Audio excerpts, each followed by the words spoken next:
André Dussolier, qui faisait partie des personnalités réunies pour honorer Nils Zarestrup en l'église Saint-Roch à Paris cette semaine, est depuis le 18 janvier 2023 à retrouver au Théâtre des Bouffes parisien dans un seul en scène intitulé Sens dessus-dessous.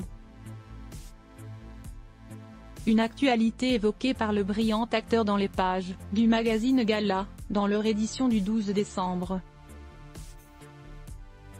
Un entretien au cours duquel il a évoqué de nombreux sujets, dont son rapport à la mort. En a-t-il peur? Être sur scène, c'est tromper la mort. Mais je ne vais pas aller jusqu'au bout. Je ne dépasserai pas la dose prescrite. J'ai envie d'aller profiter de la beauté du lac d'Annecy. Comme les sportifs, je ne ferai pas le combat de trop, a-t-il répondu, avant de révéler ce qu'il aimerait que Dieu lui dise une fois qu'il aura rejoint les étoiles: je sais que tu as plein de choses à faire encore. Je te donne un ticket supplémentaire comme sur un manège.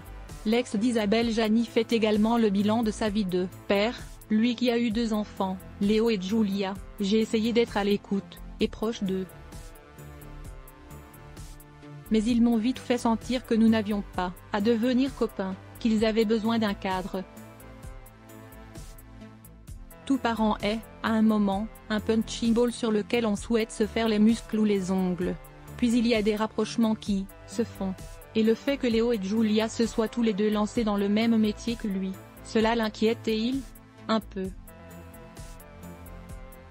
Mais ils sont lucides sur ce milieu. Désormais, le monde est tellement anxiogène qu'ils sont davantage dans le moment présent et veulent équilibrer travail et plaisir. Alors que pour ma génération, seul le travail à Tahiti a trouvé sa place dans la société, a-t-il confié Magazine. Rappelons que la carrière d'acteur d'André Dussolier est époustouflante, et notamment marquée par de nombreuses récompenses. Entre 1993 et 2002, il reçoit 3 Césars, 2 de meilleur acteur dans un second rôle pour Un cœur en hiver et La Chambre des officiers, et entre ces 2 récompenses, celui du meilleur acteur en 1998 pour On connaît la chanson.